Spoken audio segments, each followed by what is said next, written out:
Ready. Welcome to Believers of Truth Free Seventh-day Adventist Church, and we're located at 1013 Callahan Street in Archdale, North Carolina. Welcome to our Medical Missionaries Workshop, and right now we'll get started with prayer. Want to say prayer? All right, let's say prayer. Let's bow our heads. Our Heavenly Father, we come to you right now. First of all, say thank you. Thank you for this day. Thank you for this workshop, Lord. Just help us to just everything that we learn to want to and to apply it to our lives. And thank you for your nature. Thank you for nature and helping us to learn what we can do to assist ourselves. And these things I do ask and pray in Jesus' holy and precious name. Amen. Amen. Amen. All righty. First, we'll get started with our scripture, and it's coming from 3 John 2. 3 John 2. And it reads, Beloved, I wish above all things that thou mayest prosper and be in health, even as thy soul prospers. And we're also going to read a quote coming from Ministry of Healing 127. It's the only hope of better things is in the education of people in right principles. Let physicians teach the people that retroactive power is not in drugs, but in nature. Disease is an effort of nature to free the system from conditions that result from a violation of laws of health. In case of sickness, the cause should be ascertained. Unhealthful conditions should be changed, wrong habits corrected. Then nature is to be assisted in her effort to expel impurities and to reestablish right conditions in the system. And our disclaimer is the information provided in this workshop is for educational and informational purposes only. It is not intended to be a substitute for professional medical advice, diagnosis, or treatment. Always seek the advice of your physician or other qualified health providers with any questions you may have regarding a medical condition. And we'll have our first presenter. Just my name, just Anthony McCoy. It's Anthony McCoy. Thank you.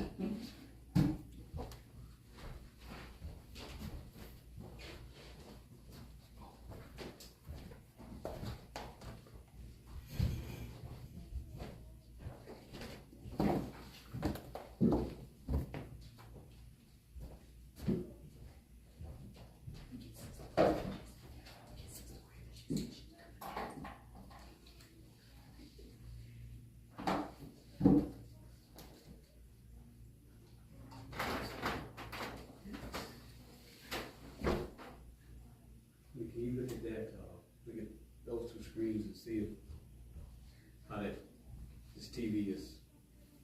Yeah. It's good? Mm-hmm. As I see, okay.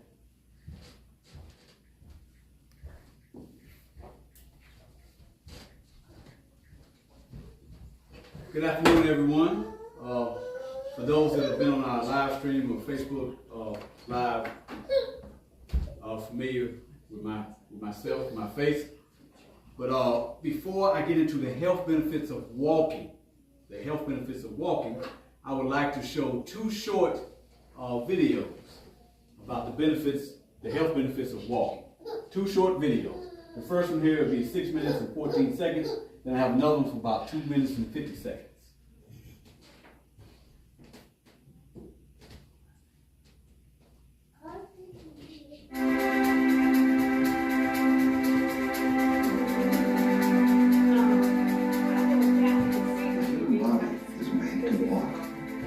Bodies function better when we walk. We are healthier in many ways when we walk. There's almost nothing that we can do for our own personal health that creates more benefit than walking. Walking 30 minutes a day, 5 days a week, actually reduces the rate of people becoming diabetic by over half.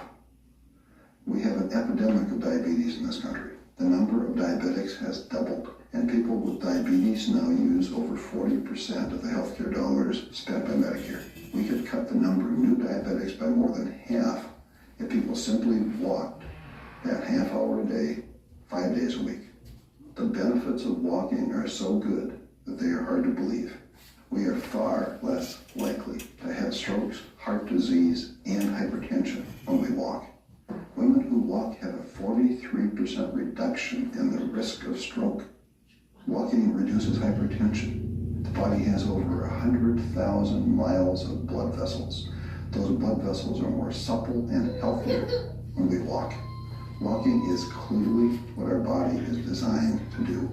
We resist disease more effectively when we walk. Walking cuts the risk of chronic conditions, and walking also improves our body's ability to resist cancer and recover from cancer. Women who walk have a 20% lower likelihood of getting breast cancer and a 31% lower risk of getting colon cancer. Men who walk are 2/3 less likely to have a positive biopsy for prostate cancer and a 60% lower risk of colon cancer.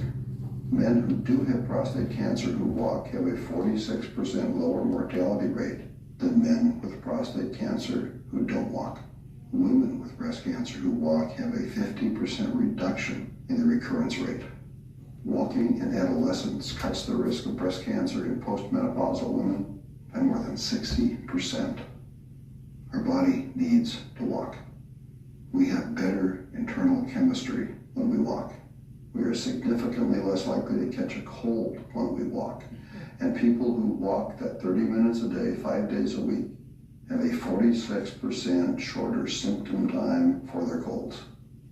Walking has shown to reduce the cell deterioration in the brain for people who are genetically at high risk of Alzheimer's. Walking actually increases brain health and the size of the brain for walkers over the age of 60. Walking can have a major positive impact on depression. Several studies have shown that walking 30 minutes a day, 5 days a week, has had a more positive impact than some of the antidepressant medications and has significantly increased the effectiveness of those medications. People who walked were also significantly less likely to be depressed after a year. Walking creates positive neurochemicals, and it is the easiest health improvement strategy to maintain over time. It doesn't take very much equipment to walk. We don't need to run or jog or swim to get the benefits of walking. The human physiological need to walk is a basic need that we can meet by just walking. Walking strengthens the heart. Walking strengthens our bones.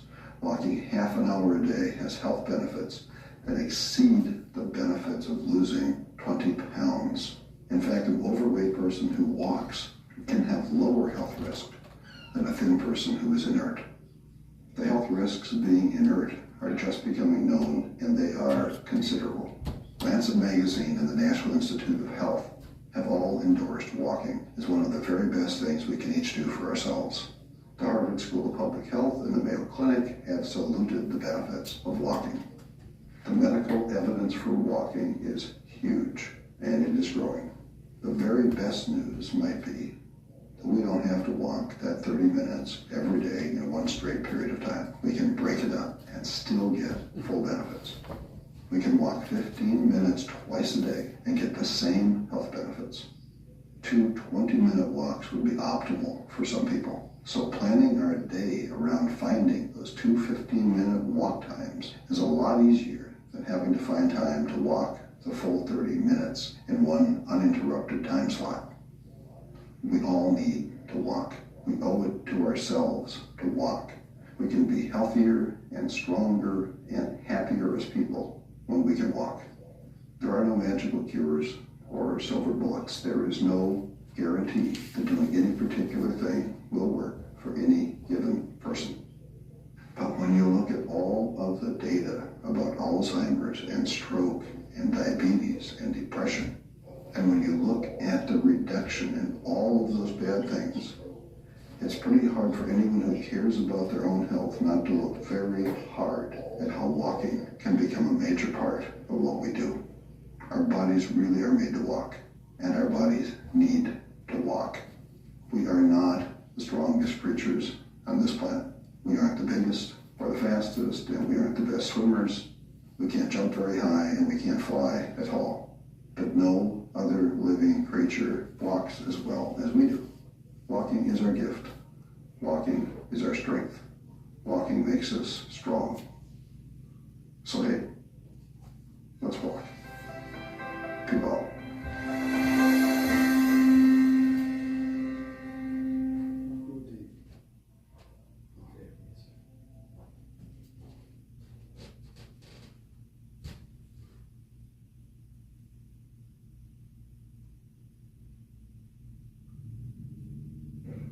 The human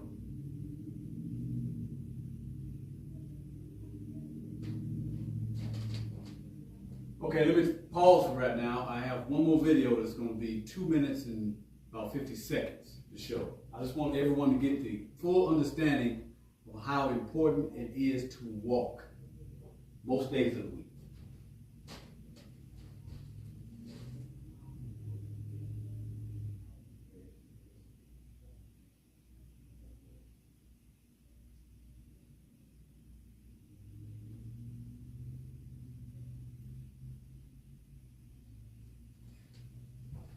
The health benefits of walking.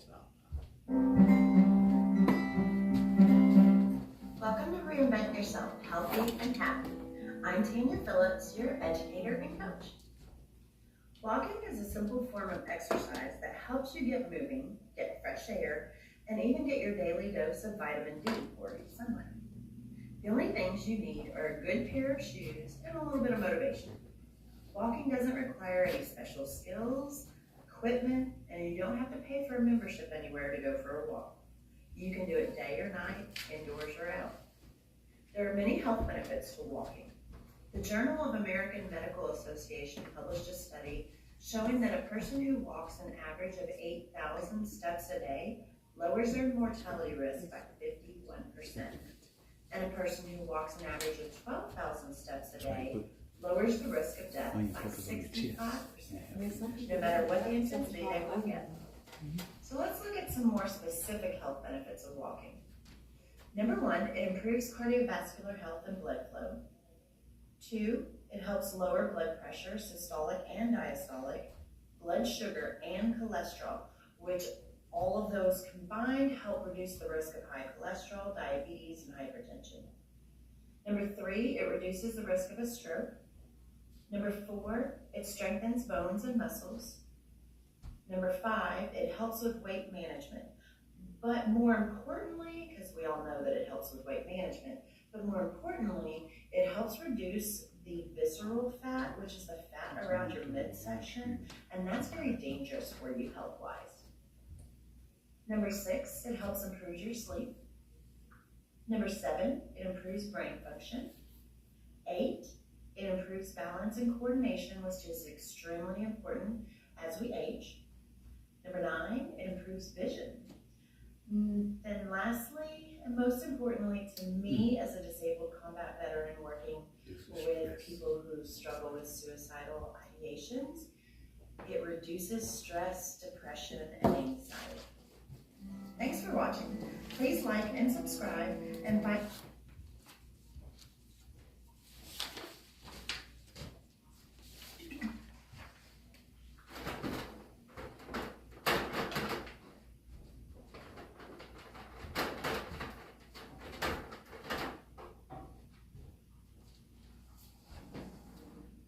Okay, as you could see in just those 2 short videos, the importance of the health benefits of walking. Now, what was very interesting was that anyone that has 2 legs can walk. And we have to ask ourselves, would we rather we go to the doctor and our blood pressure is a little high, blood sugars are running a little high. Would we rather go out and spend the money for a good pair of walking shoes? Or would we continue, or do we want to take the subscription that the doctor's going to prescribe to us and be on that for a lifetime? So we have to make these decisions. And it said most of the literature that you find, or you search it out, they would say about 30 minutes of walking a day, at least 5 days a week. 30 minutes of walking a day, at least 5 days a week. That's 150 minutes. I want us to think about something. If we watch one movie, one night, there's your walking for the entire week, for 5 days. One movie is going to last approximately an hour and a half to 2 hours. With the commercials now, it might last 3 hours. So there you go. So just cut out that one movie and get out there and move. And also what was very helpful was that it even talked about the benefits you can have of not doing it all at one time. For example, there have been many studies about when is the best time to walk. From what I've come up with, and everybody else can do their own research also, the best time to walk is in the morning, first thing, before you have a meal. Now, I'm not talking about a long hike or 2 hours of walking and going to the gym for 3 or 4 hours before you eat. I'm talking about a simple 30 minutes to an hour walk before a meal. It helps boost your metabolism before a meal. And then you eat that meal, it'll metabolize better. And then at that point, if you break up your walking, you can take at least a 10-minute walk after that meal to help slow the surging of the blood sugars, which will keep, if you're prone to high sugar levels, that will help keep those sugar levels at bay. That is so very important. So you can break it up. Just take the 30 minutes. Do 15 minutes of walking before you eat and 15 minutes of walking after you eat. Now, for those are just beginning numbers. For some of us that are more advanced than that, we may walk 30 to 45 minutes before a meal, and we might go out and walk another 30 minutes after a meal. So you have to adjust things to your physical level of what you can handle. If you just started walking, if you could just walk to the end of the driveway and back, just start there. We have to start somewhere. We have to move. And if we understand what the lymphatic system is to get the blood circulating, the blood moving throughout the body. That's why it's so important that we walk. Everyone that is able to walk, we must walk, even if you have arthritis, what have you. We also saw in the videos it's good for arthritic pain, even though it might not seem to make sense, but it will, because if you don't walk and you have arthritis in your knees or what have you, and if you don't walk, that's just going to increase the pain, increase the swelling. A little walking, as much as you can stand, do that day by day. It can help alleviate a lot of that pain and pressure when it comes to walking. Now, the walking has numerous health benefits, but I want to share this before I get into my little notes here. I thought this was very, very vital. Now, exercise. Okay, this is exercise walking. It says if walking could be packaged in a pill, it would be the single most widely prescribed and beneficial medicine in the nation. And this came from Robert Butler back in 1977. He was the founder of the National Institute on Aging. And we're all aging. So if you think about that, if you go to your doctor and you say, Doc tells you, Doc, my head's been hurting, I've been gaining weight, and all these different things are going on, and he takes your blood work and you come back and you go back in and he says, yeah, your cholesterol's getting a little high, your calcium's building up on your arteries and different things. And if he says, okay, we're going to do this first, he writes you a prescription for a free pair of walking shoes. And he said, this is what I'm prescribed for you to do. You get these shoes, go down to the local sports store, get these shoes, and just take 30 minutes of time a day and start walking. And you increase that as you can handle it. You come back in 3 months and let's see how your numbers are. And your numbers are better. They're lower. They're in range. They're normal. They may even be optimal, because once you start the walking process, it's like it's like what's that endorphin? You know, you heard of a runner's high, you can get a walker's high. Well, you might start out walking 15, 30 minutes, next thing you know it's an hour and you're still walking. Especially if you have a group of people to walk with or someone to walk with. What is always best to be motivated to walk whether you have someone or not. But it's always better to have someone to walk with or a group. You can start walking groups or what have you. Age does not matter. As long as you can walk, you have to start at some point. Please, let's start at some point. Now, walking, one of the benefits, it burns calories. And the faster your speed, of course, and distance covered, you'll burn more calories. And also, the terrain that you're on, if you're on, going up hills and different things of that nature, it'll burn more calories also. And it'll help bring down your weight. I'm sorry I have to say this, but we have an epidemic of obesity in our not only here in the United States, especially in the Southern Belt, and throughout the United States and all throughout the world. There's just, and the reason why is because of the food we're eating and we're not exercising. We're not moving. It also strengthens your heart. Now, the number one killer right now is heart disease. Heart disease. If something will strengthen your heart that won't cost you anything or no side effects because you're not taking any medication, why wouldn't you want to do it? And if you can't walk 30 minutes, start out with 20. Start out with 15. Whatever you can start with, you'll get better. But it helps strengthen the heart muscles. There's a lot of congestive heart failure now that we see amongst Americans, amongst us especially. There's a lot of heart disease, a lot of strokes, a lot of high blood pressure. You name it, it goes on and on. It's the number one. So why wouldn't you want to take that walk?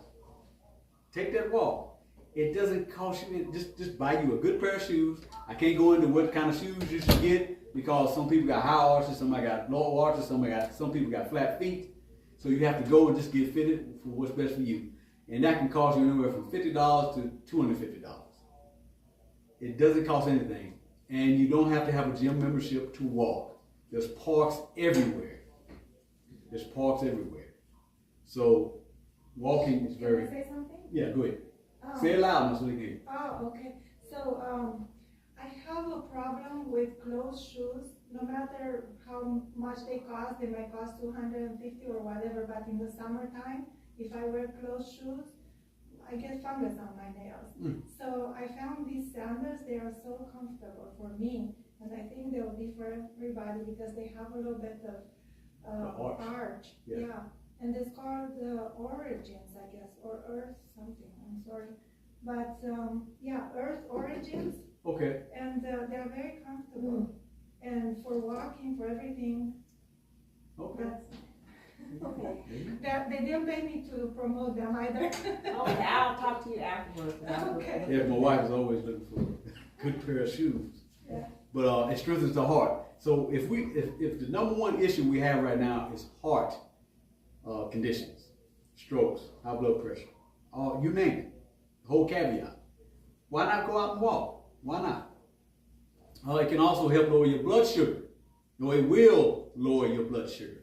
Not only help, it will. In a small study, they found that taking a 15-minute walk 3 times a day after breakfast, lunch, and dinner improved blood sugar levels more than taking a 45-minute walk at another point during the day. That's why if we need to break up our walking, break it up. Do a little bit before a meal and definitely do something after a meal. It helps lower those blood sugars as you walk. That's why you always hear about an after meal walk? What do we call that? Digestive? Digestive walk. That's that. After that meal, you just go out and take you a simple stroll or walk. Just take it. It'll help bring your blood sugars down. It'll keep you alert also. But you don't want to go too fast after No. the meal. You don't want to take Just all a the stroll. blood supply from the Right. stomach. You don't want to, Sister Lorena just said, you don't want to go too fast after a meal. You don't want to do that. So just take a nice stroll. It's called a digestive walk. to get that food down and keep your blood sugars down also. And also, there's also an epidemic of diabetes. You got a lot of millions, I think over a third of the population is dealing with diabetes or pre-diabetic levels. If you're at pre-diabetic levels right now, if you don't do anything about it, you're gonna be full-blown diabetic. And we've seen people in our families, in our churches, on our jobs, that diabetes is wreaking havoc. I'm talking mainly about type 2 diabetes. Type 2 diabetes. It's taking us by storm. And most, I think Medicare, 40% of Medicare dollars are spent on diabetic treatment. 40% of Medicare dollars are spent on Medicare treatment, on our diabetic treatment. So why not walk? Why not walk? The metformin, all these medications they're putting you on, then the insulin and everything else. What happens? Everything, So just take a walk. And also, if we look at further studies about this blood sugar, there's a lot of dementia, Alzheimer's, and one of the things they say, when you have uncontrolled blood sugars, it leads to dementia. Uncontrolled blood sugars. That means your blood sugar is always spiking up and down. And whereas some, for a few years now, they're saying Alzheimer's, dementia, is type 3 diabetes. Because when you have uncontrolled blood sugars, it also leads to your mental what's the word? Capacity to lower. You can't remember as much. You can't think straight. You have brain fog, and all these things are leading because you're not moving. Your blood sugars are spiking and everything else. So why not walk? Y'all gonna hear this throughout. Why not walk? Why not walk? It also eases joint pain. So most people say, I have arthritis in my knees. I have arthritis in my hips. And the first thing they say, I can't walk. Well, you need to try to walk because that'll strengthen also. Walk as much as you can. It helps lubricate the muscles and the joints. That's what walking does. It helps protect the joints, including your knees and hips. That's because it helps lubricate and strengthen the muscles that support the joints. Walking may also provide benefits for people living with arthritis, such as reducing pain. And walking 5 to 6 miles a week may also help prevent arthritis. Walking 5 to 6 miles a week may also help prevent arthritis. It also, this is a biggie, boost immune function. Walking may reduce your risk for developing a cold or the flu. That includes COVID or anything else. It'll help reduce that because it's going to boost your killer cells. So you'll be more apt to fight off any kind of infections that try to come into your body. So it also boosts immune function, which is very valuable right now because we got germs all around us. We got different things, colds and flu, and you got, what's that, hand, foot disease. You have all these different diseases. If your immune system is working at its highest level, you won't even know it. That somebody may be right next to you that has a cold or a flu or has some other thing that's contagious. You won't get it because your body will fight it off. It won't take hold, set in your body. So it says one study tracked 1,000 adults during flu season. Those who walked at a moderate pace for 30 to 45 minutes a day had 43% fewer sick days and fewer upper respiratory tract infections overall. Their symptoms were also lessened if they did get sick. So you won't even be as sick as long if your immune system is properly working. And you have to look at the immune system as it balances the body. It balances the body. So it's going to fight off those things it needs to fight off, and it's not going to get so heightened where it starts attacking your own body. That's where you have a lot of other issues come in there too. Your immune system regulates your body. It regulates. It says try to get a daily walk to experience these benefits. If you live in a cold climate, you can try to walk on a treadmill or around an indoor mall. You have no excuse. We have to start walking. It also boosts your energy. Going for a walk when you're tired it is more effective energy boost than grabbing a cup of coffee. The world is hooked on coffee, caffeine. Now, depending on how much coffee you want to drink or what type of coffee you want to drink, I know you have over at Starbucks, they have these coffee drinks that cost anywhere from 10 to 15 minutes and they're full of sugar and caffeine, right? So you just take a little more time, just go take you a 15, 20 minute walk. You'll get that same energy boost and you won't crash from it. Said walking increases oxygen flow through the body. It can also increase levels of cortisol, epinephrine, and norepinephrine. Those are hormones that help elevate energy levels. It says it improves your mood. Now this is a big one right here. There's a lot of people depressed right now. Depressed. We must realize whenever you feel depressed or anxiety hitting you, wherever you're at, if you can, take a walk. That is the best antidepressant there is. Taking a walk. It'll lower your anxiety levels. You won't. Especially Outside, of course. Outside walking. You out there in nature. You see the trees. You see the different things. Go to a nice park and take your walk. Whenever you feel depressed. Now, these antipsychotic drugs that they're prescribing people right now, they will not lead in a good way. It will not. The end result is not good if you continue to take them. Why not just take a walk? And also, this is not one on plant-based presentation right now, but when you eat those vegetables, that'll also help with your depression also. So what would you rather have? Would you rather go take a walk, eat good food, plant-based, or take the medication? We all have a choice to make. We all have a choice to make. But it said to experience these benefits, aim for 30 minutes of brisk walking or other moderate intensity exercise 3 days a week. You can also break it up into 3 10-minute walks. They're trying to make it as simple as possible to take these walks. And it also extends your life. Walking at a faster pace could extend your life. Researchers found that walking at an average pace compared to a slow pace resulted in 20% reduced risk of overall death.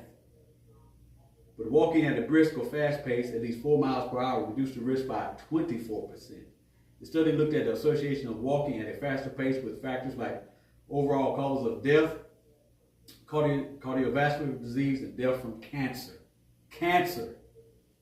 You hear me? Cancer. Walking. Tone your leg. It helps tone you up also. Walking it's a weight-bearing exercise, what people don't realize. It's a weight-bearing exercise when you walk. So walking can strengthen the muscles in your legs, which are the largest muscles that we have. Our thigh muscles, our leg muscles. To build up more strength, walk in a hilly area or a treadmill with an incline, or find routes with stairs. Also trade off walking with other cross-training activities like cycling or jogging. You can also perform resistant exercise like squats, lunges, and leg curls to further tone and strengthen your leg muscles. That's the toning, but walking is the best, simplest exercise that anyone can do. It says it also helps you think better. So have we ever thought about this? Those that we all should be studying our Bibles every morning. So I have to put that out there. Now, sometimes when we get up, we feel sluggish and slow. Take the time to go out and just walk for 10, 15 minutes.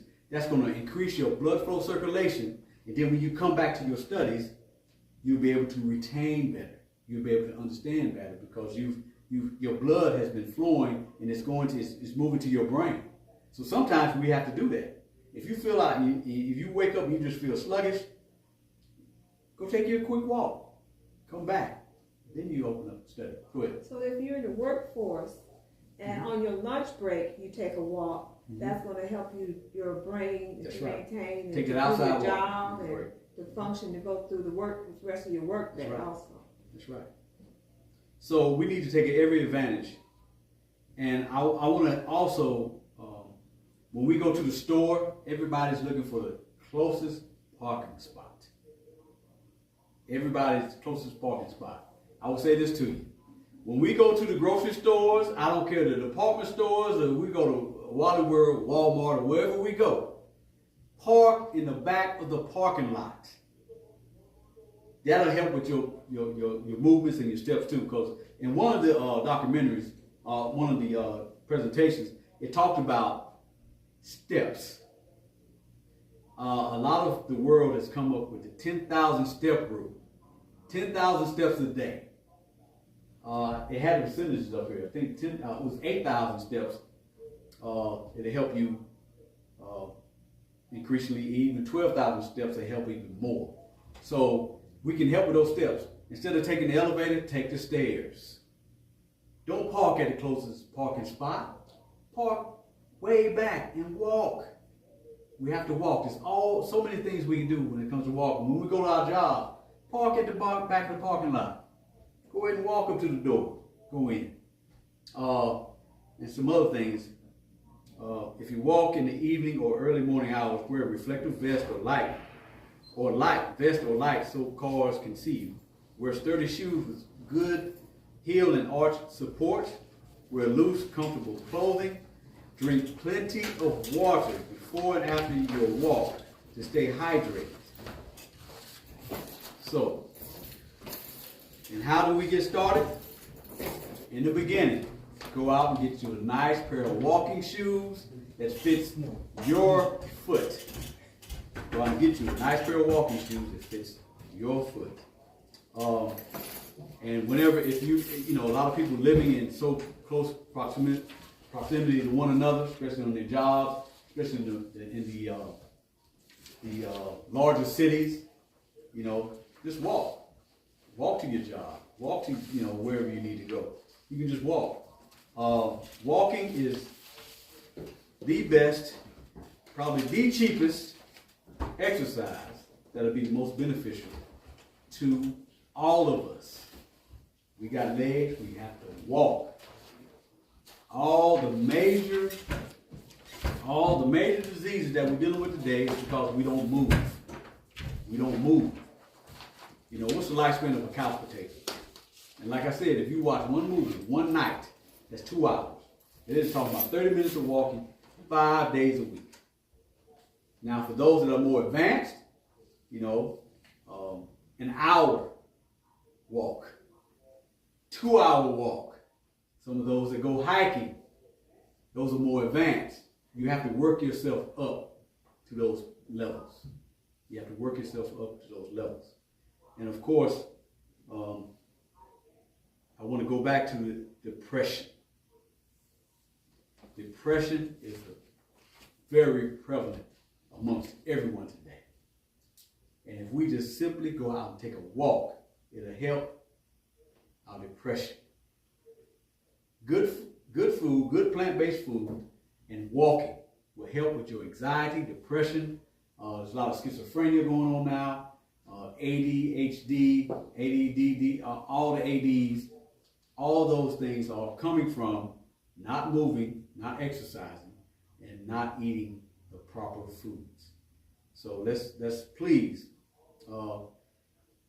those that know YouTube and on Facebook, anything, y'all, everyone knows I'm available. 336-259-4997. Please reach out to me. We can start a walking club or whatever you want to start. We have to start somewhere, but our doctors are supposed to be those that work with us, not just to put us on medication. And if walking can do that, why not walk? Why not ask your doctor, say, Doc, what can I do to avoid the medications? And your doctor should be willing to work with you. And I've said it before, if your doctor's not willing to work with you, find you another doctor that will. Because we should not want to be on all these medications when something as simple as walking can keep us from being on all these medications. They're full of side effects. It's full of side effects. If I could, Speak up now, sweetie. oh, okay. So I am part of a group of health practitioners in our area Mhm. that support our lifestyle, Okay. Plant-based lifestyle. So if anybody's looking for one, let me know. Okay.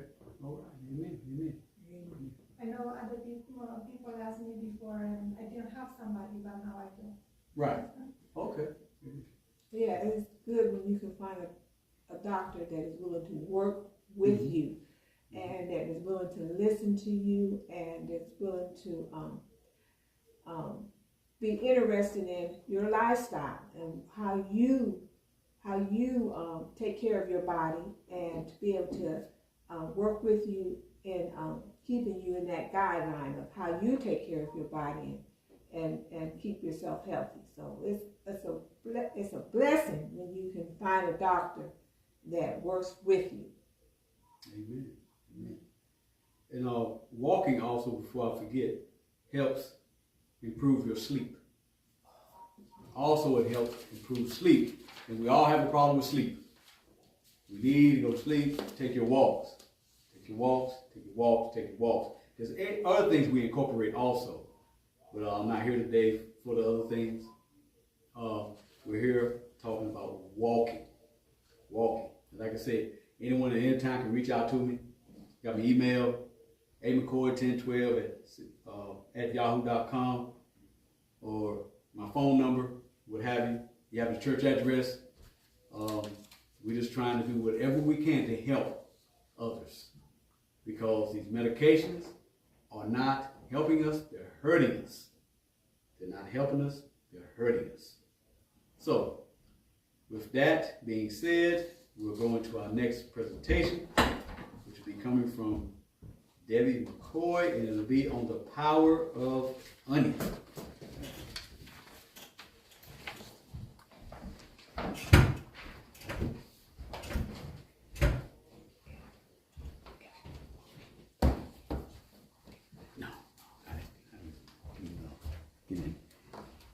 Give me 1 minute, I need to do one thing before we begin. I'm gonna do what one. If I had some malfunction, that printer wasn't working. Wasn't good. She was out in there.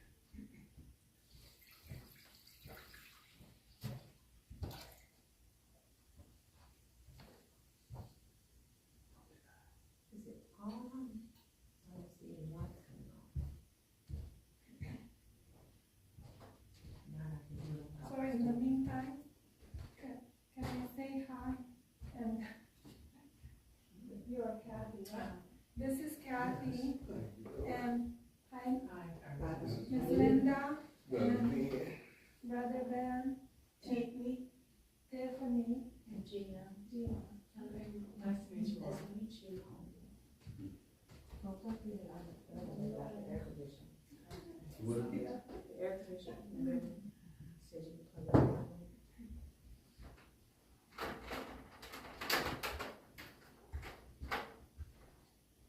Try to plug it up on the wall on the counter. Yeah, you can. I was just thinking about, I don't know why it wasn't coming on. Well, while he's working out the technical difficulties, we're gonna get started. Okay, and so this part of the workshop is gonna be about the power of onion. I tell you, as a little child, and even as an adult, some of us don't want to eat those things, those onions. And as you get older, your taste buds change. And so you adapt to things that you wouldn't eat, that your mother ate, your grandma, that you can eat as you get older. And I praise the Lord for that, because now I can eat onions. When I was younger, I wouldn't. But to learn the blessings, the power in onions is just amazing, amazing. So I'm going to start off with asking a question. How many people know what an onion is? How many people know what an onion is? Everybody. Yeah. Everybody knows what an onion is. I had to ask that because things are so simple and we overlook things. And so I just wanted to make sure I asked that question. Everybody knows what an onion is, so we have no excuse to understand the power of an onion, because everyone knows what an onion is, okay? There are all types of onions. We have yellow, the white, green, scallops, there's all types, right? And so there's all types of onions. Red onions and purple onions. We'll find out that the red onion is very powerful, very extremely powerful. And then my next question is, or statement is that onions are what? They're plentiful, right? Is there a shortage of onions? When you go to the grocery store, there's onions, onions, onions. So I just wanted to remind people that there's no excuse. Everybody knows what an onion is. They're plentiful in the grocery store. Winter, spring, summer, or fall, onions are there. You can even grow onions. I've done that before. We can grow them in a bucket. We can grow them in our garden. So there's no excuse, and we have plenty of ways of getting that powerful onion in our hands and prepare. Okay? And one other thing. Are onions expensive? They're not. This is an inexpensive, powerful vegetable that anyone can use. Anyone should be able to afford an onion.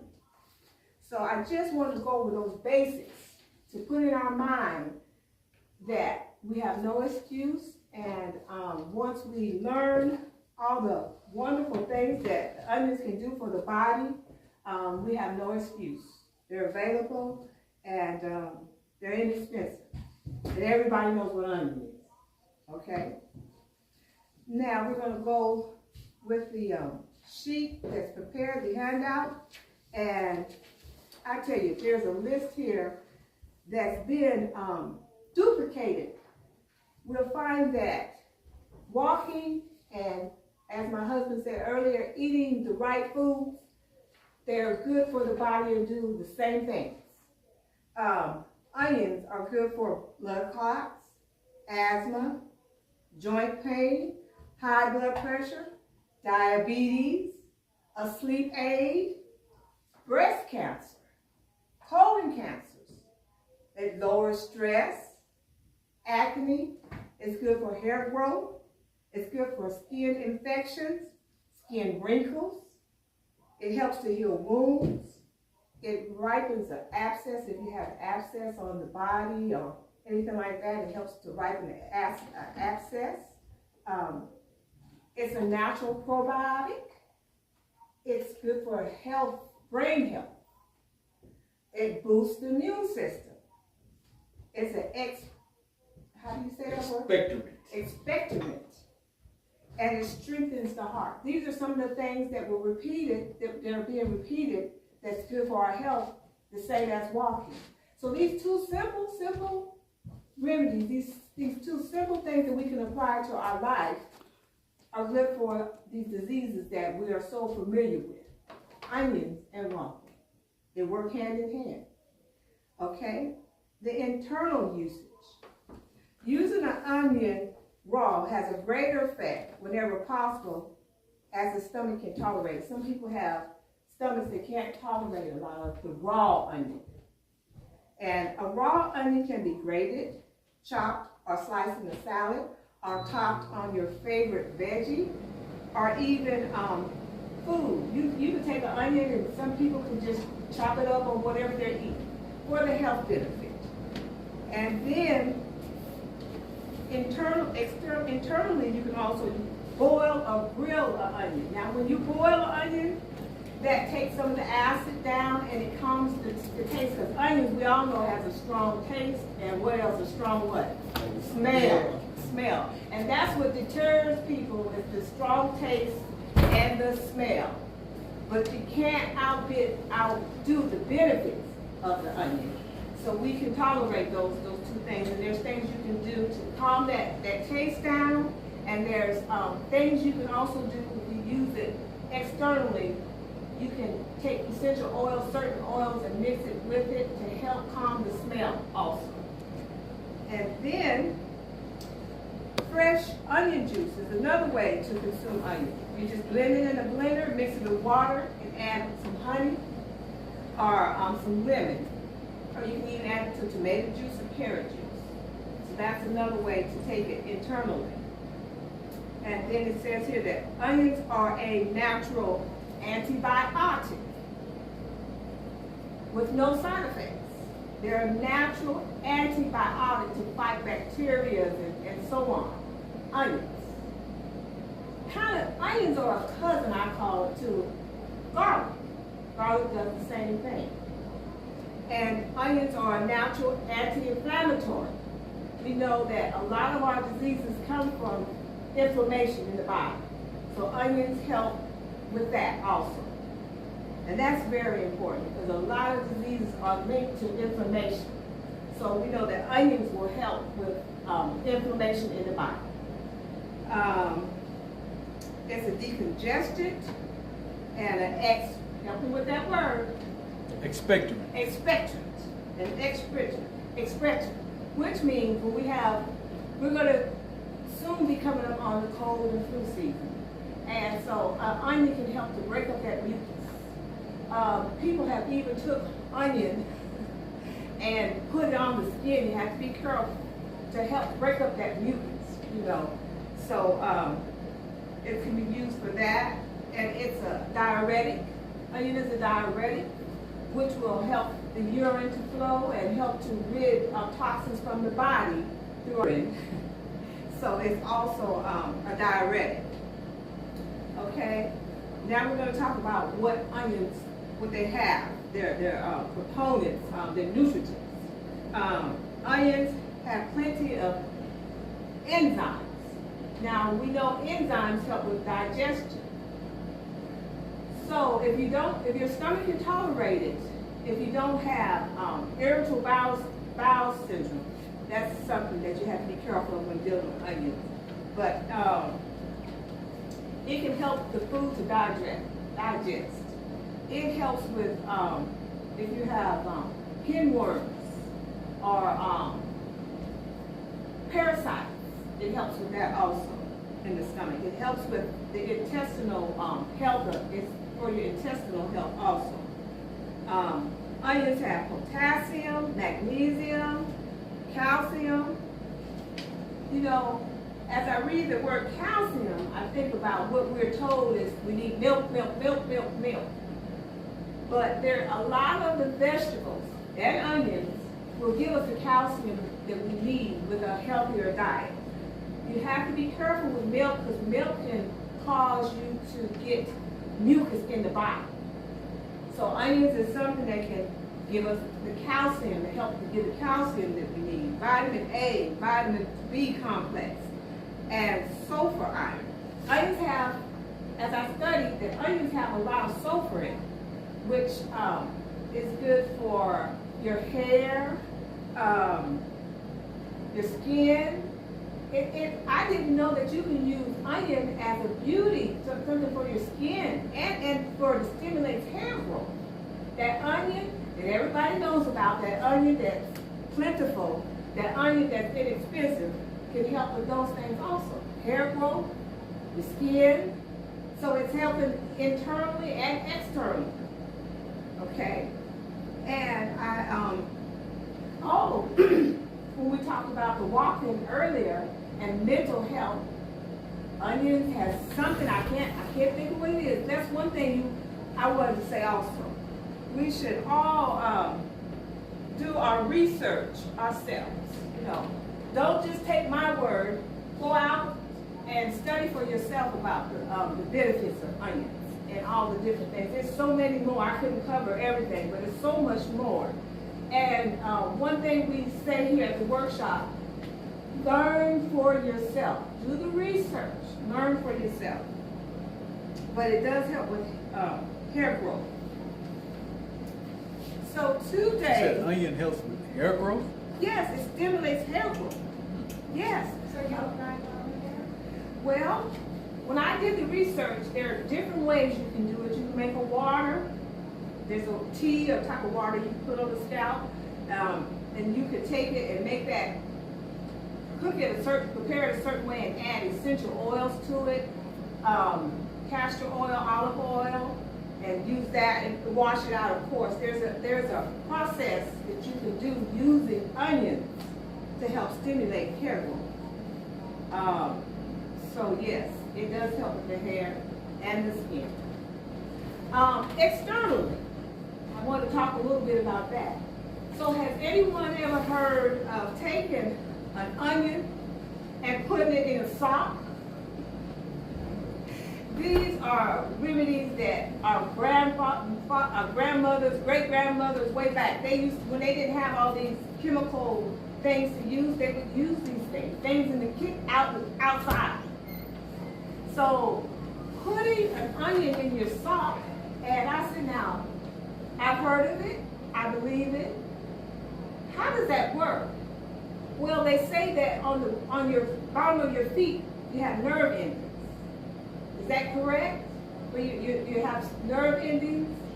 Yeah. And so I guess by putting that onion in the sock and all the benefits that it has, it can get into the bloodstream and do what the onion does for the health of the condition that you're trying to, especially colds.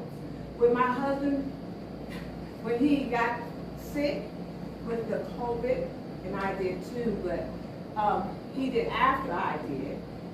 That was when I did everything natural. We did the walking. I put the onion in his sauce. We did the fermentations. We did the garlic, the lemon, and he came through. We even walked. We walked while he was able to. He still wanted to walk. He's an avid. He's always walks. He's always been a walker. I used to do better to the grandchildren came walking with him. But yeah, when he was sick, we put the onion in the sock also. So that is something that we can do to help us to get through colds and flus and to break up the mucus and to build our immune system when we're dealing with colds and flus. Okay? So today, I'm going to demonstrate two things that we can do, two ways to prepare, two ways to use onions. We're going to do an onion syrup, which is good for coughs, colds, and flus, and respiratory, because onion is really good for the respiratory system. I have a son that's asthmatic, and before I knew all this, a friend shared with me red onion tea for his asthma. And when he was a little boy, I would give him that to help break up and to help his lungs to, to heal and for him to be able to breathe. Because when you're asthmatic, it closes up your lungs and you can't breathe. So it would help his respiratory system. Red onion tea. And this was about 40 years ago. So today we're going to do the onion syrup, which is good for respiratory infections, coughs, cold, and flu. And we're going to do an onion tea. Two simple things, very simple. So I'm going to start with, which I've already started, I'm going to start with the onion syrup. And that calls for two simple ingredients. Now this is a blessing. This is inexpensive and it's simple to do. We have no excuse. We have no excuse. We just got to do it. Just do it. So I've already started the onion syrup, and I'm going to demonstrate what I did to make that. And I'll be right back. Got my onions here.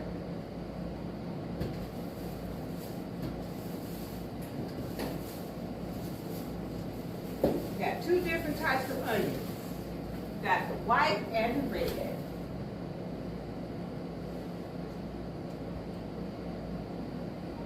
Oh my goodness. I've got two recipes for the onion tea, but we're going to do the onion syrup first. And again, this is for cold and flu, and doing the research, once you make this, it can sit in the refrigerator for 6 to 9 months. And you take I think it is a teaspoon per day. You could do preventive too. If your stomach can tolerate it, these recipes, begin to apply them, see what your body can handle now. So the onion syrup is made, I made it with white onion. So you take an onion, a white onion or a red onion, but I did it with the white onion. And you simply peel the skin off and chop it up in a glass jar. Don't use plastic. Don't use, glass is the best because it doesn't, see, onions pull toxins. Onions can pull toxins. You can put an onion in a room. Has anyone heard of that? If you just set an onion in a room, it works that way also. It'll pull toxins from the air. They suggest that when you use an onion, be careful how you store it and where to store it near, because it will draw whatever is near. It draws toxins out of the air. That's how powerful it is. Yeah. It purifies your air. That's what I do when my boys are sick, or me or my husband. I cut an onion and just put it next to their head. One time I had a fever, I was working, and I didn't even realize because I was so busy. And then when I checked my temperature, it was 102. So I went home, I took a hot bath, and then I put the onion next to my head. When I woke up, I didn't have a fever anymore. Amen. Sister said, this is a testimony. She said that when her children or her husband are sick, she'll take an onion and put it close to them. And she said her personal experience was she had a fever. She didn't really, and she went home, took a hot bath from work, and took an onion and put it close to her and the next morning when you woke up, Even in 2 hours. within 2 hours, the fever was gone. Onions are very powerful. Very powerful. And they are known to draw toxins from the air and from your body. They're very powerful. Very powerful. But when you store them, it's best as far as possible to use a glass. You can store onion in a glass. I would suggest to, I'm going to just throw this out there. I collect jars, glass jars. If I purchase something, even this glass, a sister in the class, this beautiful glass came from a jar of something she bought at a store, and she saved the jars and reuses. So, you know, my husband says I'm a little bit, I just did a spaghetti, and I had a lot of spaghetti jars. And my husband looked at those jars and said, what you gonna do with those jars? I said, I'm gonna clean them out and store them, keep in my jars. So I say all that to say, collect jars. They have pretty different little jars. Collect your jars with lids, and you can use them to store things like onions and different things. Because glass is better than to use plastic and aluminum and Teflon, all these other things. Glass is just glass. We don't know what these other materials are made of. So that's just for your information. So again, I'm going to chop this fresh white onion into a glass jar, and you take honey. So you layer with onion and then honey. And I'm going to fill this to the top. You can use any size jar you want, but I'm going to fill this to the top, and it lasts for 6 to 9 months. So I'm going to make a good batch for my family and myself. Need to get one more thing, and I'll be right back. Need to get a spoon.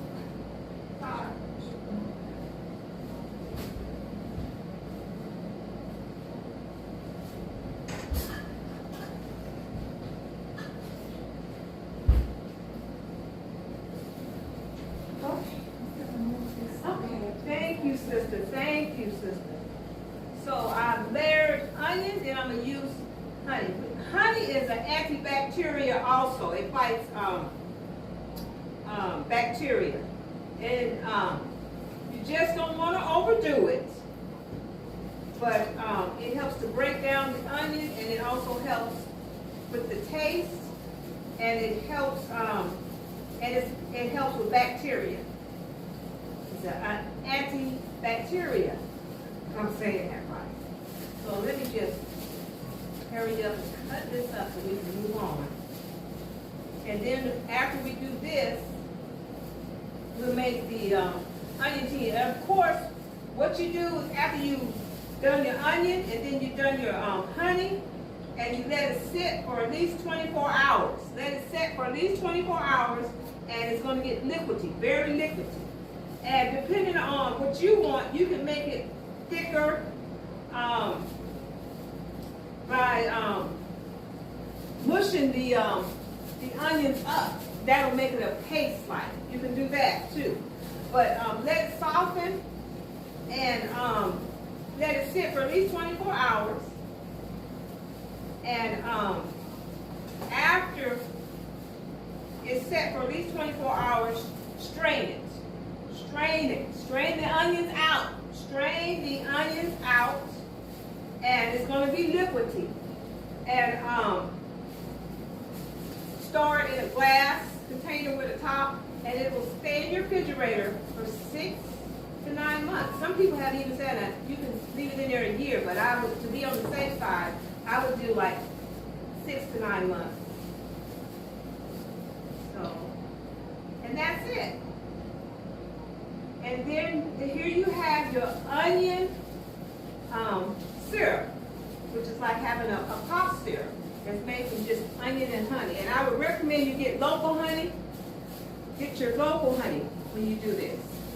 I had started last night, and you might can see where it's getting liquidy because I had started last night. So it's already liquefying.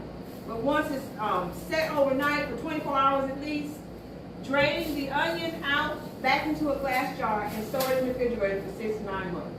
Take a teaspoon a day, depending on how your stomach and your body can tolerate it. And make sure that it doesn't interfere. If you're on medication, you just want to check and make sure that it's okay to use an onion based on whatever medications you may be on. Also, some people deal with bad breath. Just take a peppermint or something. That'll add to it. You know, some people don't want to use onion because of the bad breath or the syrups or the tea. But just take a peppermint. That also helps to open you up and brush your teeth. And if you have GERD, be careful with using onion. Make sure you check with your physician and make sure it's okay. But be careful if you have irritable bowel syndrome, certain meds, bad breath, or GERD. And one other thing I wanted to share before we go on to the tea, and then I'll be through. During my research, it was out there stated that if you suffer from migraines or headaches, be careful using onions. Something about the sulfur. So be careful with using raw onion. But I want to say this, give personal testimony about that. My husband, he suffered from migraines before he changed his diet to a plant-based diet. He's really suffered from migraines. But once he changed to a plant-based diet, they went away. The doctors asked, well, what are you taking? Because they wanted to give him these different medications. Oh, honey, they haven't went away now. Yeah, I'm making sure that everyone knows that it went away. I'm giving the testimony. No, I said they haven't. They're under control. Yeah, they're under control. That's right. They're under control. They're under control. I control it with my diet. He controls him with his diet, which is true. Once he changed his diet to plant-based, he had control over them. Now, if he had a situation where he didn't know that somebody put something in the food or prepared a certain way, and he had a setback, the only one. But once he changed to a plant-based diet, that helped to control the migraine. As long as he's on that, guess what? He can eat raw onions. He eats plenty of raw onions and the garlic. And he is a person that suffers from migraines, but he can control them because of his diet, plant-based diet. And he eats onions. He loves onions. So he has no problem with it. So the key is the plant-based diet. That was the key to help him keep his migraines under control. Another thing is we gotta know our own bodies. You know, when we're dealing with anything, know your own body, know what your body can tolerate. And adjust your diet to a healthier one when you're using onion. So now we'll make the onion tea. And what we do is take the red onion, we're making red onion tea. And you see I got glass here, in a glass cup, or this is 1 quart, let me give you the measurement. This is 1 quart of boiling water.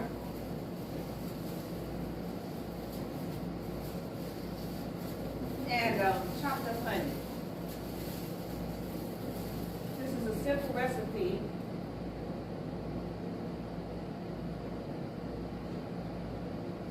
We're going to chop up the onion. And you chop your onion up.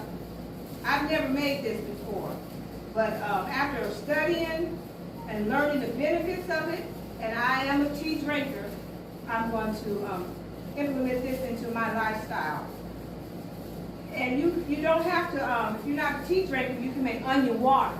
And by what you do to make onion water is you take a whole onion, chop it up, pour, I would say, 2 cups to a quart of water over that onion, put a top over it, let it steep overnight, and have you a cup and a half, 2 or 3 times a day. I should have done it this first.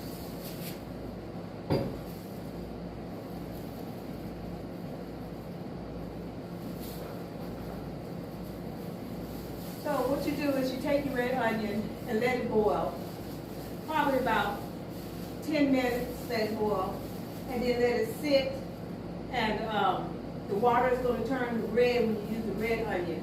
And then once it has steeped, then you can take honey or fresh lemon juice and add that to your tea. That will help with the taste. So either you can take honey or fresh lemon. I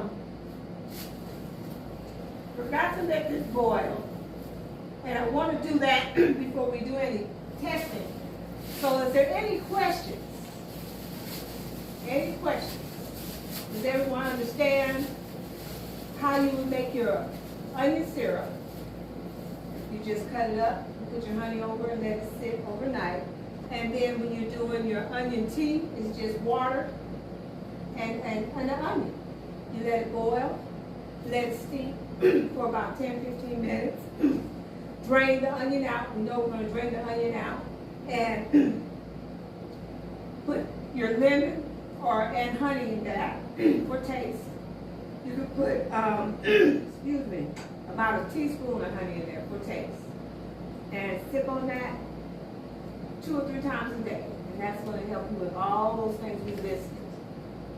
So I hope this has been very informational, and it's been, it'll be a blessing, and I pray that we'll apply these things.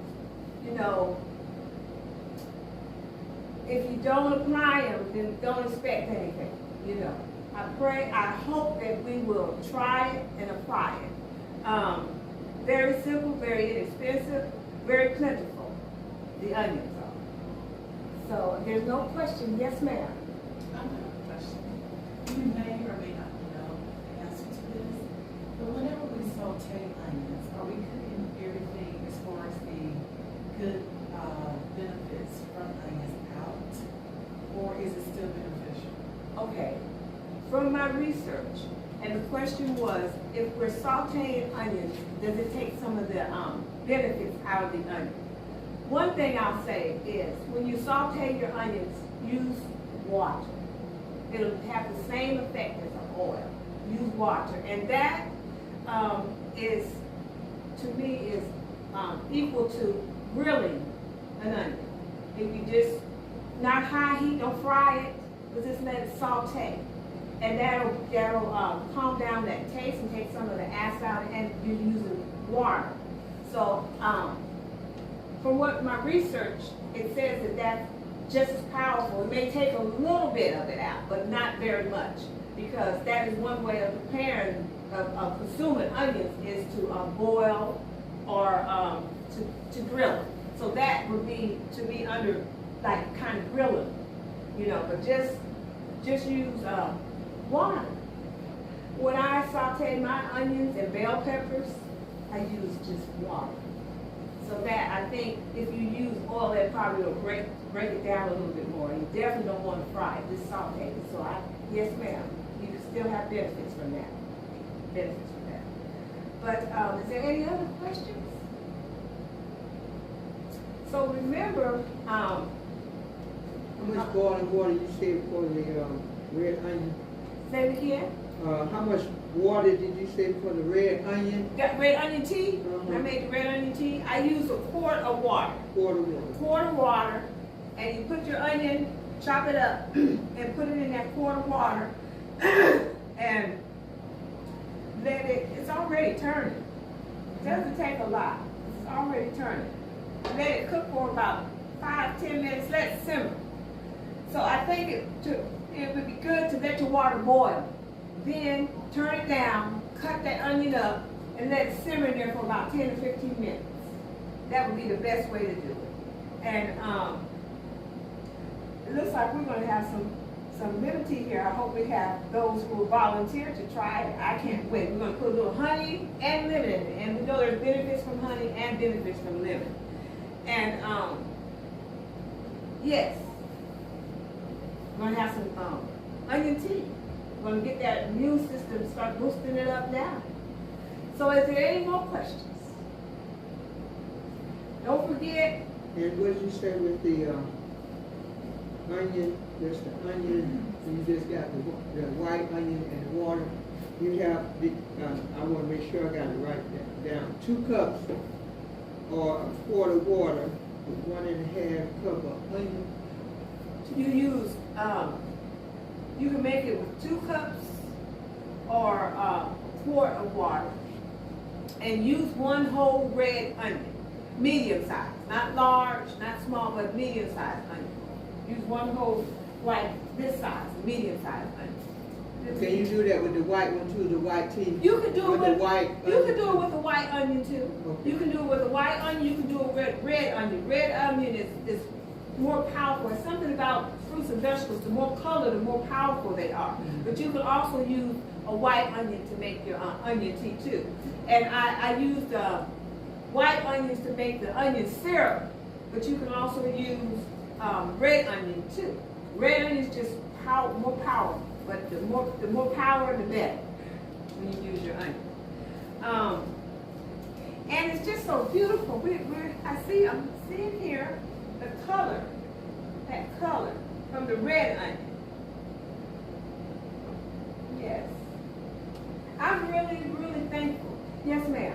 About the syrup, what you said, you think about a teaspoon I, at a time? From what I've learned doing my research, for preventive measures, like now if you don't have a cold, you just want to get it in your system, take a teaspoon a day. But if you got a cold, you're going to probably want to up it to maybe 3 times a day.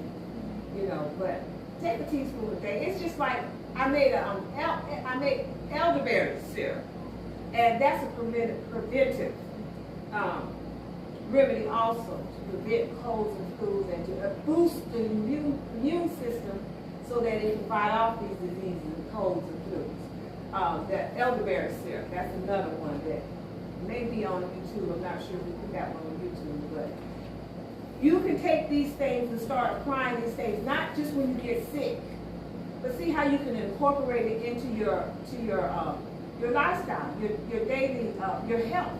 Daily health. Health is not just when you get sick, it's every day. We got to take these measures. So also the raw is very powerful to take the raw and just put some raw onions on your food, you know. Add it in when you cook it and when you have your salads or I know my mom, she used to eat spinach, cook spinach, and she would chop some onion in it. You know, that was a health benefit. It's a health benefit when you just use it in that way. It don't have to be cooked.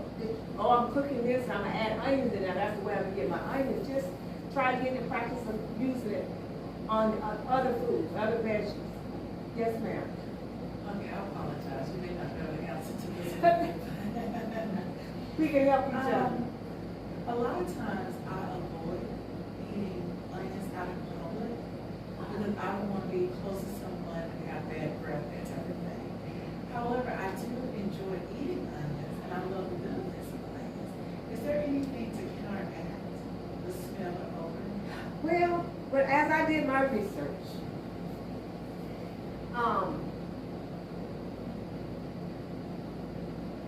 they did mention using essential oils. You know, onion. They did mention even peppermint.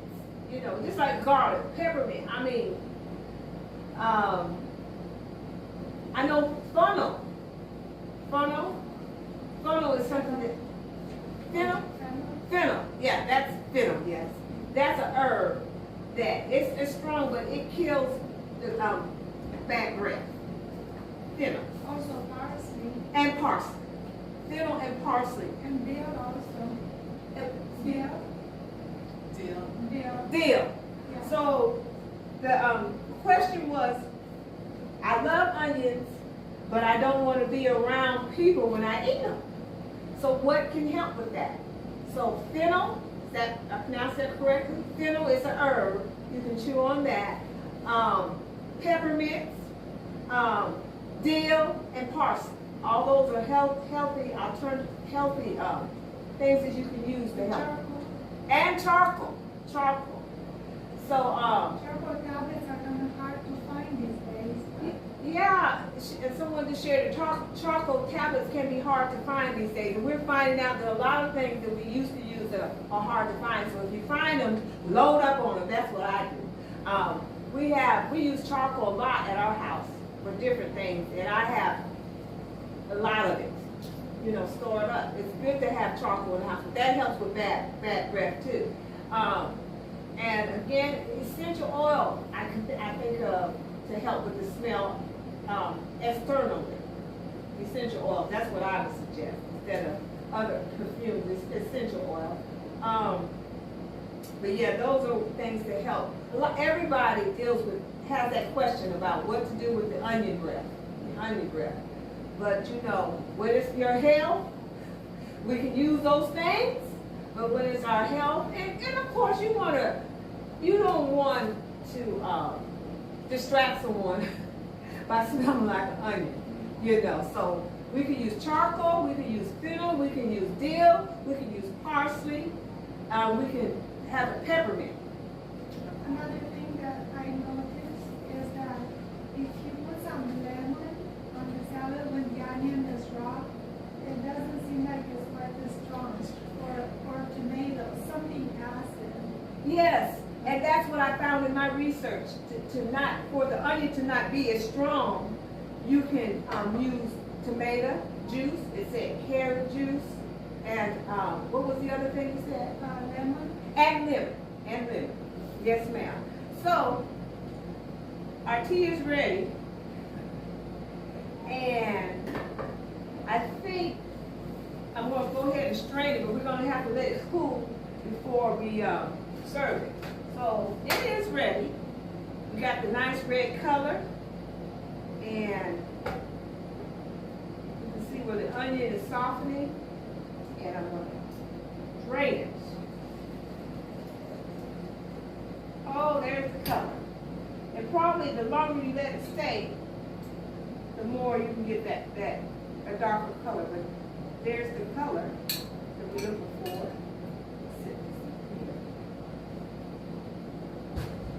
But we're going to let that cool. And I'm going to go ahead and prepare a lemon, the lemon juice, because we're going to add lemon juice to it. So, this is a too we got off of Amazon, if anybody ever seen, it squeezes the lemon juice. And it's made of, stainless steel, so you don't have to worry about getting, foreign properties into your teeth. Because again, this is hot, teeth hot, so it can draw, you use the plastics, it's gonna melt it, you know, and it can draw the toxins from that plastic. So we want to use glass and stainless steel as far as possible, as much as possible. How much was that? This, my husband, he ordered it, and it's probably was under $10 for the lemon, Brother McCoy.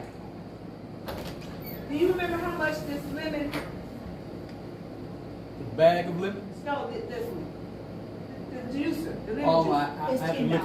$10.49 on Yeah. Amazon. $10.49 on Amazon. Technology, we just Always have- ask Sister Gina, because she's a big Amazon person. But we all use Amazon. But, so it's under $15. Yes, that's good. It's worth the investment. Our health, all these things, Yes, these one. type of things that we get, they're worth the investment for our health. And we better get it now while it's And, available. and get it now while it's available. Get it now while it's available. This is what it looks like. And you take that lemon and put it in there and squeeze. And you got lemon juice. So we're getting our lemon juice ready for our tea. Once it cools down, and we've got our local honey, and we'll have onion tea that will boost our immune systems, that will help with diabetes, high blood pressure, that will help us as far as the diuretic, to eliminate toxins through our urine. It will help us with sleep. We all need help within that area because of technology, and we're all on these devices. A lot of people are struggling with sleep. So onion tea, just relax, and there's so many benefits from that. It seems like that's simple, what you know. You Yeah, just this turn is the simple. other side over when you get through with the other side. No, the only thing for me is, you know, you have the hand one, and I have the okay. hand one, and you get the pulp. And I like to get every little bit I can, so I like using it. I had to really talk myself into using this because it just gives the juice, but all the pulp. I like getting, when I use my lemon water, for instance, I like the pulp to be in there, to get the juice and the pulp. But this will just get it's a quick and easy way of just getting the lemon juice. Oh, Getting the lemon juice. But I know there's so many other things you can do with this part with this lemon. And that's hard for me. I'll even squeeze them with this and then still use the hand thing to get the pulp and to get more lemon out of it. Okay? So, while this is cooling, if there's no other questions, I have ended my presentation. We got the onion syrup, we have the lemon tea, and we got our cups here so that we're gonna have our people to taste it. I know we don't want to do it now because it's hot, and we don't want to keep people. We got a few more minutes. It's 2:04, right? Okay, so I'm going to go ahead. Let's see, we got 1, 2. Who would like to try? Very, very small. Very, very small. Okay, so I'm gonna go ahead and fill the What cup. we can do, what I do with my tea, if it's too hot and I'm anxious to have it, I'll put some cold water in the cup and then add the tea. So that will dilute the sound, but still. So that's what we're gonna do since it's hot. And water is always good for us. We know that. So I'm gonna get a small cup and put some water in it, and put the tea in, put the water in so we can cool it down and everybody can taste it. Okay? I want mine without the honey. Without the honey. Okay. So let me get. Let's see. Get some of these. Move some of these things out the way so that we got our lemon juice.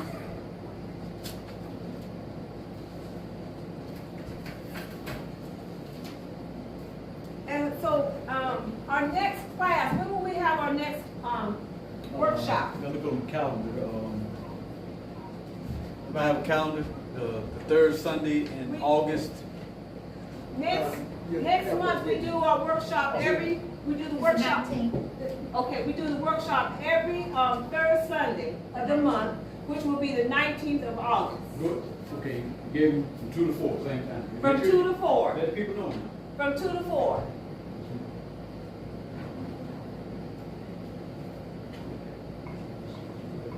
Oh, this is beautiful. The appearance is so beautiful.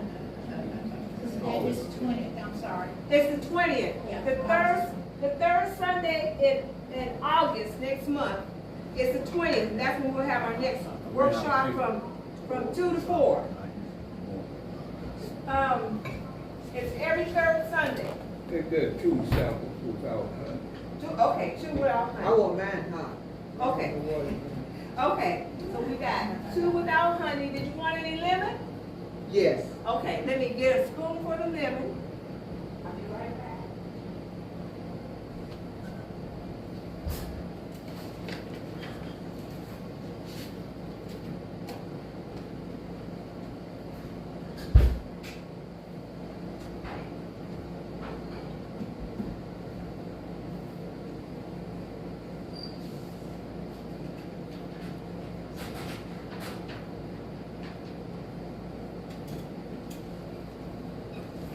Okay. You wanna go ahead and close out till you through? Did We you? got a few more moments, let them Okay. get a No, I didn't know- testimony I of didn't the know. taste. Yeah, no problem. Okay, so we got 2, no honey and lemon. I'll put a teaspoon of lemon, is that Yeah, okay? that's good. Go ahead, stir it for you. And if somebody doesn't want to add the honey, would you say maybe add a few grains of salt, like a good kind of salt? A salt? Yeah. I would say, sister, to not to change it anymore, just put lemon in it. When I do my teas, a lot of my teas, most of my teas, I don't put any honey, most of my teas. I may put some lemon in it, or I just drink it straight. So for those who may bother their stomach, because some people it bothers their stomach, but it's a good antibacterial. So, and it'll help with the taste. It helps some people with the taste to be able to consume it, to have some honey. Also, another thing that would be good to add to this tea to help would be, you can probably put some ginger. Can someone think of something else? I know ginger or garlic. You can put fresh garlic in with that's gonna make it stronger. But there's different things that you can add to it to help enhance the properties. The proverbial soup, right? For when somebody has a cold, you can make a soup with onion and garlic and whatever else, cabbage. Oh, yes, yes. Okay, I'm gonna go ahead and let our taste testers, tell us how it tastes. We got, I like honey. Actually, I've noticed that if I eat honey, it doesn't hurt my teeth, but if I eat sugar, it hurts my teeth. oh, yes. So, scientists these days say, oh, well, the sugar in the fruit and the sugar in the soft drinks is the same, but it really doesn't do the same. Oh, it's not the same. The sugar in the fruit and the sugar in soft drinks is not the same. That's a natural sugar that was, when God created that fruit, He put that sweetness to it. That's a natural, not what man has done with sugars. Okay, Gina, would you like, did you want Just some lemon. just lemon? Okay. It tastes sweet and it's no sweetness. It tastes, okay. We have testimony here. There's no honey in it, and they say it tastes sweet without the honey. Yeah. Amen. Ain't? Okay. Mm-hmm. It's just lemon in it. I don't know, Brother Ben, I'm hoping I put lemon in yours. Y'all taste the lemon? Yeah. Brother Ben, you taste lemon? Yeah, lemon is sweet. Okay. Yeah, I've noticed when you put onion in beans or other food that you cook, it makes it sweeter. Okay. The onion when it cooks, it does have that sweet taste. So when you do onions, you said, So when the onions cook, they do have that sweet kind of taste. Yeah. And there's something called a Beldelia onion, and that's a sweet onion. So that's an alternative for your sweetness. Use a Beldelia onion. So Still that onion. right there tastes like a Beldelia, because it's sweet. This is a testimony is that the red onion has a sweet taste to it. Amen. Sister, what would you like in yours? You could do lemon and honey. Okay. Just a small amount of everything together. Okay, I sure will. And Tiffany, I'm gonna make yours too. I'm gonna make sure I get yours. And you want hers with no honey, right, sister? Right. And so it's not too hot either, huh? No, it's not. Oh, and the It color comes is so down pretty. nicely, comes down nicely. So you should have put some cayenne in there, Oh, some garlic. No. But no, then you got a flu bomb. Yeah, I know, Think about it. but, it's okay right here. So did y'all hear that out there? If you add some very strong cayenne, put some garlic in there, you have a flu bomb. You start feeling sick, make it up, blend it up, and drink it. So, Yeah, a couple more ingredients, you got a flu bomb. Can't go wrong. their onion tea. It don't taste like a red onion. Now, I'm gonna ask my husband. He got the red tea, the red onion from me. Oh, and then when you put the lemon in it, it changes the color. Yeah, it tastes good. It changed the color. It made it even more beautiful. The color of it. It took it from a light pink to a burgundy type taste. There you go, Tiff. I thought it was gonna taste oniony, a red oniony, but it don't taste red onion. And so the testimony is that it doesn't taste oniony. Yeah. The lemon overpowers everything. Okay. So you get like a light lemonade, but with a kick of Amen. A light lemonade. So the testimony is that you get a light lemonade taste with the onion flavor in the bag. Like as you drink it, you do taste the onion, but you taste lemonade. Okay, so it's like a lemonade onion type taste. Yeah. There's one testimony, and then we have another testimony that just the onion and the lemonade is sweet, so it's something that we can consume. It's not as bad, because when you say onion, it's like, ooh. But we know that we can consume this, and it is good for our bodies, good for our health. It builds the immune system, it helps us to sleep. It helps to fight breast cancer cells, kill breast cancer cells, onion. And it helps to kill colon cancer cells, onions. Lower stress, high blood pressure, joint pain, blood clot, asthma. And that's a testimony that my son, when I made him the tea when he was little, young, it helped him with his asthma. It's good. It's a natural probiotic. It strengthens the heart.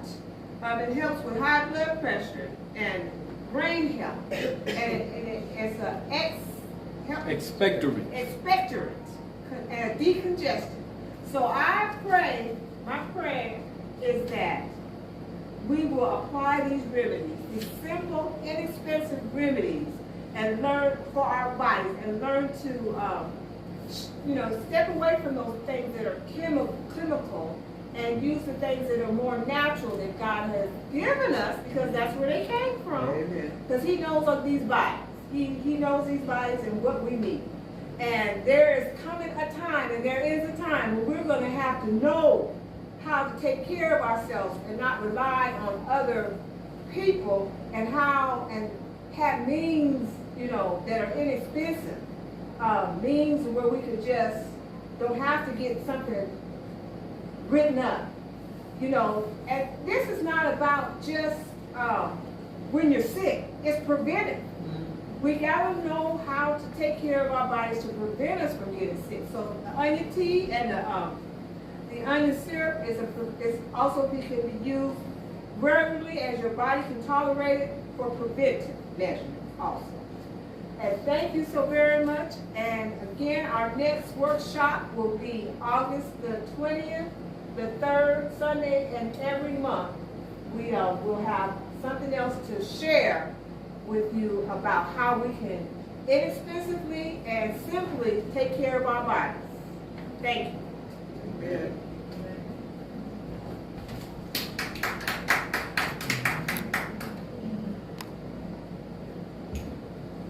You gonna close out? Just did.